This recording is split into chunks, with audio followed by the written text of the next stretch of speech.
bahawa baru-baru ini Tiong mengumumkan sekiranya pelancong China datang untuk membeli, bukan China saja, seluruh dunia lah, terutama China. Dia kata beli Malaysia dia ada satu skim, Malaysia Second Home. Malaysia Second Home, maka dia boleh dapat PR dengan bayaran tertentu dan sebagainya. So Mas Renti kata ini akan menyebabkan rakyat China nanti akan datang dan jadi warga negara dengan mudah. Fahmi Fazil, Menteri Pelancongan dah nafikan pun. Fitnah terkini daripada Mas Ermiati. Selain daripada fakta komen ahli parlimen Masjid Tanah ni, Mas Ermiati ni ternyata saudara berniat jahat kerana cuba menggambarkan bahawa program Malaysia Rumah Keduaku MM2H ianya juga digambarkan sebagai seolah-olah hanya bertujuan untuk mereka yang datang daripada negara China sahaja. Assalamualaikum warahmatullahi wabarakatuh. Alhamdulillah geng, kita bersama-sama lagi. Okey, hari ni aku nak berkongsi dengan hampa disebabkan kenyataan Mas Emeriati menghentam ataupun memfitnah Datuk Tiong Tiong King Sing daripada GPS berkaitan MM2H, berkaitan rumah daripada, kalau tak silap aku, dekat Johor. Jadi kalau macam pendatang asing tu, orang luar negara, dia boleh bayar duit kepada kerajaan kita, contoh sebagai 5 juta ringgit berkaitan rumah tu, dan dia boleh duduk di Malaysia, dan dengan duit 5 juta yang dia letak kepada kerajaan tu, 50% dia boleh ambil, dan 50% di antara 5 juta tu dia boleh guna untuk dia punya, kalau tak silap aku, untuk perubatan. Dan ada lagi satu, tak apa, sekejap aku akan bawa dengan hampa sama-sama kita dengar penjelasan daripada Iswardi Moni dan juga Lokman Nur Adam menceritakan dan juga membalas hujah kepada Mas Emeriati. Dan aku tengok banyak sangat posting-posting terhadap kenyataan Mas Emeriati ni. Nama apa Mas Emeriati ni, pelik agak lah. Jadi Mas Emeriati ni, dia pun minta Datuk Tiong ni sila saman Mas Emeriati, sebab Mas Emeriati ni dia dah keluarkan kenyataan yang salah, kenyataan yang yang memberi ancaman, bukan memberi ancaman, kira macam kenyataan yang menjemput makian rakyat terhadap Tiong King Sing, sedangkan dia pun tak faham. Jadi tak apa, aku nak buat dengan hampa sama-sama. Jom kita dengar apa yang diperkatakan oleh Iswardi Moni dan juga Lokman Nur Adam. Aku akan sambung-sambung. Jom sama-sama kita dengar. Timbul satu persoalan ditimbulkan oleh Mas Arianti, Mas Arianti, ahli parlimen apa orang kata Masjid Tanah Melaka, mengatakan bahawa baru-baru ini Tiong mengumumkan sekiranya pelancong China datang untuk membeli, bukan China saja, seluruh dunia lah, terutama China. Dia kata beli Malaysia dia ada satu skim, Malaysia Second Home. Malaysia Second Home, maka dia boleh dapat PR dengan bayaran tertentu dan sebagainya. So Mas Renti kata ini akan menyebabkan rakyat China nanti akan datang dan jadi warga negara dengan mudah. Fahmi Fazil, Menteri Pelancongan dah nafikan pun. Pengerusi PSC tak patut sebar berita tak benar. Menteri Pelancongan sendiri nak jelaskan. Kalau YB Masjid Tanah masih tak faham. Kalau nak dengar cerita PN bulan Ogos satu kerajaan dah, Fahmi kata.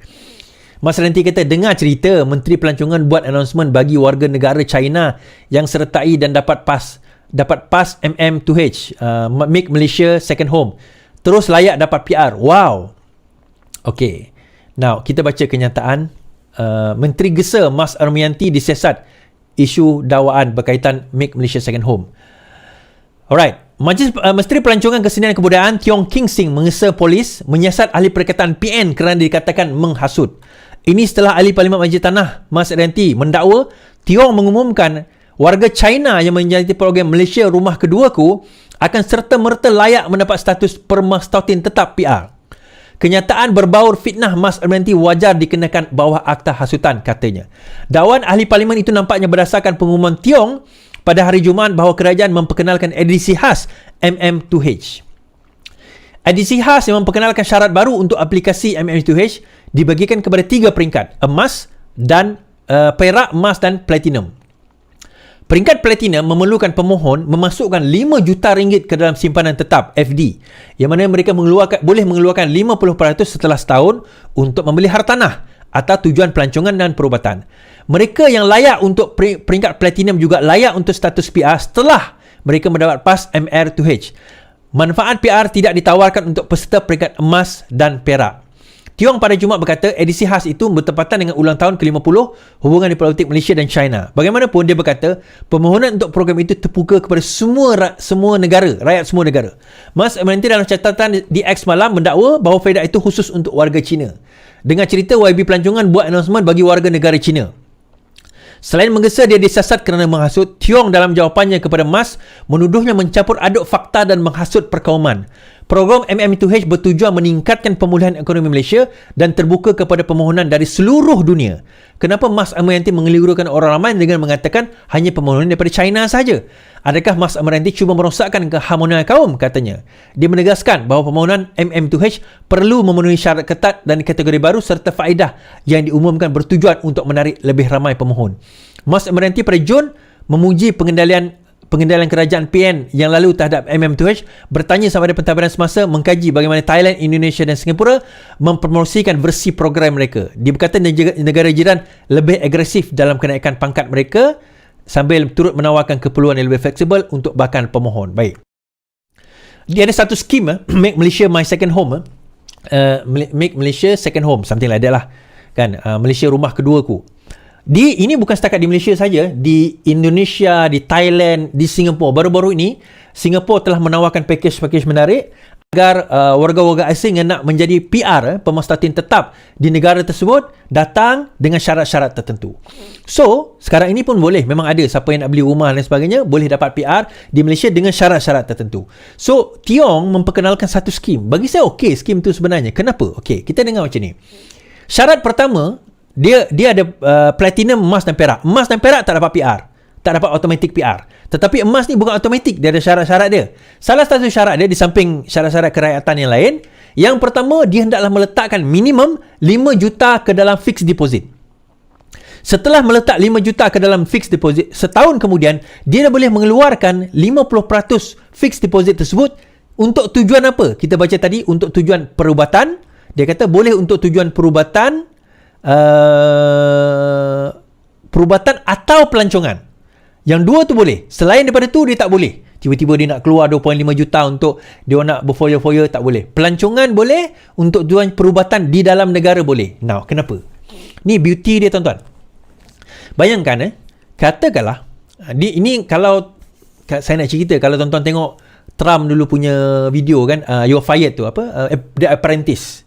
The Apprentice ni ada satu rancangan tu, dia buat kasino tu. Dia dua tim dia buat kasino. So satu tim dia buat kasino dan dia kata siapa profit paling banyak, Trump kata dia akan menang. Satu tim ni dia buat kasino, dia open. Ramai orang datang. Semua datang beli ni dan berjudi lah kasino ni. Ada satu kasino ni, satu tim ni dia tak buat macam tu. Dia buat elite kasino. So elite kasino ni hanya mereka yang mempunyai, yang nak bet lebih kurang minimum sekian juta baru boleh masuk. Dan dibuat betul-betul elite punya kasino. Akhirnya bila keputusan diumumkan, teka siapa yang dapat paling banyak duit? Jawapannya elite kasino. Kenapa, tuan-tuan? Rupanya ramai orang datang, belum tentu mereka ramai berbelanja. Tetapi elite kasino ni paling kurang, katakanlah dia bawa 10 juta katakan. Dia paling kurang dia akan belanja 10 juta tu. 5 mereka cukup mungkin sama atau lebih daripada 100 atau 200 yang datang kasino biasa tu. So itu cerita kasino, bukan saya nak cerita pasal judi tu. Tetapi sama juga dengan apa yang Tiong ni buat. Mungkin Tiong ni tengok cerita Apprentice tu kot. So dia nampak ada golongan elit yang tak ramai jumlah dia, tetapi ada. So dia datang ke Malaysia, dia kena nak dapat benda tu, dia bawa 5 juta ringgit. Dia letak, dia park dekat situ. Bila dia letak 5 juta seorang, katakanlah ada 100 orang, 1000 orang, kadar berapa, tuan-tuan? 5,000 juta. 5,000 juta, 5 bilion ringgit dalam satu sitting. Dan dia kena letak selama setahun. Bermakna kerajaan kita pertambahan 1,000 orang ni ada 5 bilion ringgit minimum. Kemudian setelah itu dia boleh keluarkan 50% untuk perbelanjaan dan juga untuk perubatan di dalam negara. Dia malah merancakkan lagi ekonomi negara. Nah, kalau tuan-tuan perasan di Singapura, antara sebab kenapa Singapura mempunyai GDP tertinggi di dunia, tuan-tuan ingat apa? Singapura mempunyai GDP tertinggi di dunia. Dia tak ada tanah, dia tak ada sawit, dia tak ada minyak. Macam mana dia ada GDP tertinggi di dunia? Antaranya, Singapura adalah financial hub. Financial hub ni macam mana? Dia ada bank dia di mana orang-orang luar boleh letak duit di dalam negara kita dan di negara mereka dan park dekat situ. Macam Swiss lah. Macam negara Swiss ataupun Cayman Island. Dia boleh park kat situ. Di situlah kita nampak bahawa mereka ada duit untuk investment. Dan itu kalau kita tengok, kenapa GDP to debt ratio mereka tinggi? GDP to debt ratio mereka tinggi kerana bukan mereka berhutang, tetapi orang letak duit dalam bank mereka menyebabkan kredit mereka naik. Dia macam berhutang, tetapi hutang itu hutang yang baik. Kita pula, kita berhutang, kita belanja. Dia hutang tu, kad belanja, dia letak dalam bank mereka. So dengan cara macam ni, kita entice. Dia 5 juta, kita tak tahu yang perbelanjaan lain yang dia nak belanja. Yang dia nak labur, itu baru 5 juta. Kita tak main at that level, tuan-tuan. Bagi orang yang mempunyai duit, 5 million is nothing. 5 million is nothing. Tetapi, mesti ada sesuatu yang menarik yang kita nak tawarkan untuk mereka bawa duit mereka ke dalam negara kita. Kita dah ada cuaca yang baik, budaya yang baik, makanan yang sedap, environment yang selamat dan sebagainya. Malah Dr. Zaliha selaku Menteri Wilayah hari ini mengumumkan, Kuala Lumpur antara tempat yang paling baik untuk didiami pada tahun 2023 menurut satu laporan. Pun dah ada. Jadi dengan itu, influx orang yang akan datang nanti akan ramai. Tetapi orang kata, nanti makin ramai lah orang asing kat negara kita. Tuan-tuan kena ingat, beza pertama, bukan ramai yang akan ada 5 juta ni. Bukan senang. Bukan dia kata 5 ribu. Kalau 5 ribu penuh kita punya jalan. 5 juta. Dan orang yang datang yang ada 5 juta ni bukan calang-calang orang, tuan-tuan. Mereka ni bukan calang-calang orang. They are someone yang ada dana, yang ada duit, yang ada connection. Dan bila kita tarik orang yang hebat, orang yang ada connection, someone dekat duduk dalam negara kita, what do you think will happen to our economy? You see? Kebijaksanaan? You see kebijaksanaan? Ini tujuan dia. Alright? Okay, geng. Aku harap hampa semua faham. Cuba hampa tengok, cuba hampa fikir. 5 juta. Kalau 1000 orang yang main letak 5 juta ringgit, agak-agak kerajaan dapat dah guna duit tu banyak-banyak tu boleh pergi melabur tempat-tempat lain tak? Dapat menjana tak pendapatan. Jadi of course, salah satu keuntungan yang boleh dibuat oleh pihak kerajaan, salah satu kerajaan boleh guna modal itu untuk buat benda lain. Jadi banyak manusia hak tak faham ni, hak sengaja dia nak manipulate, dia nak memburukkan kerajaan, dia pusing kot tu, dia pusing kot ni, dia pusing kot tu. Kononnya dia nak tunjuk kata kerajaan ni duk tak pandai handle lah, kerajaan tak faham lah, itulah, inilah cara-cara Mas Emeriati ni. Tak apa, jom kita dengar pula apa yang diperkatakan oleh Lokman Nur Adam terhadap Mas Emeriati ni. Kalau hang tak faham, hang jangan hang duk sembang macam hang faham lah. Aku tak faham sangat, tapi bila aku dengar penjelasan Iswadi Moni dan juga Lokman Nur Adam, aku okey, alhamdulillah aku faham. Kan? Jom sama-sama kita dengar. Okey, malam ni saudara kita nak bincang tentang fitnah terkini daripada Mas Emeriati. Selain daripada fakta komen ahli parlimen Masjid Tanah ni, Mas Emeriati ni ternyata saudara berniat jahat kerana cuba menggambarkan bahawa program Malaysia Rumah Keduaku MM2H ianya juga digambarkan sebagai seolah-olah hanya bertujuan untuk mereka yang datang daripada negara China sahaja. Isu ini telah mencetuskan isu perkauman dan sedang program ini menyumbang kepada pertumbuhan ekonomi negara. Saya rasa malam ni kita perlu perjelaskan dengan sejelas-jelasnya supaya segala fitnah yang dilemparkan oleh Mas Emeriati ini dapat kita kuburkan insya-Allah. Program MM2H ni saudara bertujuan untuk meningkatkan pemulihan ekonomi Malaysia. Dengan terbukanya kepada pemohon dari seluruh dunia, bukan hanya daripada negeri China. Cuma persoalannya mengapa Mas MAT perlu mengelirukan orang ramai dan mengatakan bahawa program ini hanya memihak kepada pemohon daripada negara China. Ini jelas nampak niat tak baik dia. Apa yang beliau cuba sampaikan menerusi provokasi dengan memilih satu negara tertentu. Tambahan pula, setiap pemohon tanpa mengira kewarganegaraan ni tuan-tuan, mereka mesti melalui ataupun memenuhi syarat-syarat permohonan kategori platinum sebelum mereka dibenarkan memohon status pemohon stautin tetap ataupun PR. Adakah Mas MAT ini sengaja melakukan provokasi kaum dan adakah Mas MAT cuba untuk merosakkan keharmonian yang kita miliki selama hari ini, saudara? Ini menjadi persoalan tuan-tuan. Saya nak menegaskan sekali lagi bahawa penambahbaikan kepada kriteria dan syarat untuk menyertai program MM2H ataupun Malaysia My Second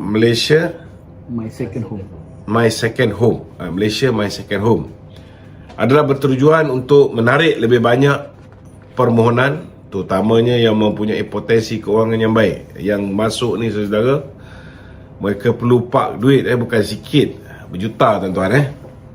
Kemudian kita punya syarat ni makin hari makin ketat. Dan sudah tentu setiap permohonan dari mana-mana negara yang layak untuk memohon akan diteliti dengan cukup telus. Dan dakwaan Mas MAT berhubung isu ini dilihat hanya untuk menagih populariti politik pribadinya saja. Kenyataan beliau jelas dilihat berupaya untuk mengancam keharmonian rakyat dan saya rasa tindakan tegas perlu diambil oleh pihak berkuasa. Program MM2H ini saudara dah dilakukan di banyak negara. Banyak negara ada program seperti mana Malaysia My Second Home ni. Dan keseluruhan proses permohonan MM2H disahkan dengan teliti dan disemak dengan ketat. Dan ini jelas menunjukkan bahawa komen yang dibuat oleh Mas MAT menunjukkan kejahilannya tentang banyak perkara. Dan sememangnya inilah cara beliau menarik perhatian. Bukan setakat beliau, tetapi semua ahli-ahli politik daripada Parti Bersatu dan Perikatan Nasional. Umum mengetahui bahawa setiap permohonan untuk menyertai MM2H ini mestilah lulus proses semakan yang sangat ketat, termasuk saringan kewangan, semakan latar belakang seseorang itu dan keperluan lain yang berkaitan sebelum mereka layak menerima PAS program MM2H dan kemudiannya memohon status PR mengikut syarat-syarat yang dikenakan oleh Jabatan Immigration Malaysia. Sekiranya pemohon ataupun sekiranya pemohon melakukan sebarang salah laku atau langgar mana-mana syarat program, keistimewaan yang mereka miliki akan terbatal. Jadi motif Mas MAT membuat komen yang tidak berasas dan palsu ini seharusnya dikecam dan tindakan yang tegas patut diambil oleh pihak berkuasa terhadap Mas MAT. Memandangkan beliau kelihatan kurang memahami tentang syarat-syarat permohonan versi baru MM2H, maka saya bersedialah untuk menjelaskan dengan jelas kepada beliau ni supaya tidak ada lagi salah tanggap ataupun tidak ada lagi andaian-andaian yang boleh dibuat oleh mana-mana pihak. Jika tak memahami secara jelas mengenai program ini, lebih baiklah beliau jangan tergesa-gesa mencetuskan persepsi. Lebih baik beliau diam daripada mengeluarkan kenyataan yang berbau perkauman ini. Mas Emiati menunjukkan bahawa dirinya sebagai seorang pemimpin sanggup mengorbankan kesejahteraan rakyat semata-mata untuk kepentingan politik diri dia sendiri dan sama sekali tidak menghiraukan kehidupan orang lain, khususnya rakyat hari ini yang berhadapan dengan pelbagai masalah. Jadi kita minta Mas Emiati ni tolonglah sikit bertenang. Kenyataan anda terhadap MM2H bukan sahaja mengelirukan dan tidak berasas, tetapi juga menyebabkan maklumat palsu tersebar dengan niat jahat. Ini merosakkan rancangan keseluruhan kerajaan perpaduan kita ini untuk merangsang pemulihan ekonomi negara dan membawa peluang perniagaan untuk membangunkan pelbagai industri dan meningkatkan kehidupan rakyat Malaysia secara keseluruhannya. Okey, geng. Alhamdulillah kita dah bersama dengan awal-awal tadi Iswadi Moni dan kita dah bersama dengan Lokman Nur Adab. Itulah, ini rumah yang kedua. Rumah yang kedua untuk seseorang tu. Walaupun dia pendatang asing, dia mai duduk Malaysia. Dan rumah yang kedua yang dia nak duduk di dalam Malaysia, dia perlu keluarkan modal yang banyak. 5 juta ringgit. 5 juta ringgit kalau ditukar dengan mata wang Wian, macam berapa puluh juta dah. Kan? Salah satu duit yang dia letak di dalam negara kita, kerajaan dapat menggunakan duit tu untuk buat benda lain. Kan? Keuntungan kepada rakyat dan juga keuntungan kepada kerajaan dapat menjana. Anda kata cuba hangpa tengoklah kan. Okey. Duit kita pergi buat dalam ASB. Duit rakyat ni, rakyat Malaysia ni yang buka akaun ASB, duit ASB tu kita letak ke dalam ASB punya Amanah Saham Bumi Putera. So, ASB punya agensi, ASB ni, dia gunakan duit kita untuk pergi melabur tempat-tempat lain. Untuk pergi melabur ke mana-mana supaya dapat keuntungan. Dengan keuntungan itulah dapat bagi dividen kepada kita, dapat memberi keuntungan kepada kita ni yang melabur, yang letak duit ke dalam ASB tu. Jadi itulah yang dimaksudkan keuntungan kepada kerajaan. Duit yang mereka letak 5 juta ringgit tu, 5 juta tu dapatlah kerajaan guna untuk pi melabur benda-benda lain, pi buat untuk menjana pendapatan lagi. Jadi kita kena tahu dan kita kena faham, kerajaan walaupun duit ada bertrilion-trilion, kerajaan takkan simpan duit tu. Kerajaan akan ambil beberapa peratus dan kerajaan akan pergi melabur ke mana-mana supaya duit tu terus beranak. Faham tak? Takkanlah kita ada ni 10 trilion, kita nak biar ada 10 trilion tu. Jadi duit tu tak beranak sebab kita menguruskan negara, bukannya menguruskan syarikat. Syarikat pun kalau ada duit lebih pun, syarikat tu akan pergi melabur lah. Syarikat tu akan pergi buat bangunan laburkan duit berapa puluh juta untuk bina bangunan dan untuk bagi sewa bangunan tu, nanti keuntungan beberapa tahun akan dapat balik keuntungan. Itu orang cakap pelaburan. Tapi itulah. Tak apa lagi, aku harap hampa semua faham dan kita jumpa untuk video yang akan datang. Boleh tolong subscribe, like, komen dan share. Janganlah sengaja duk nak memperbodohkan rakyat. Cuba hampa tengok, lepas kenyataan Mas Emiati mengeluarkan kenyataan tu, berapa ramai rakyat duk maki dekat dalam video tu. Kan? Dekat video yang mereka posting soal kenyataan Mas Emiati. Oh, kerajaan gadaikan negara terhadap pendatang asing lah. Kerajaan gadai itu, kerajaan gadai ini. Padahal lah pakai otak lah sikit. Kerajaan buat program tu disebabkan dapat keuntungan kepada rakyat, kepada kerajaan dan juga negara balik. So inilah sedikit perkongsian aku. Terima kasih banyak. Assalamualaikum.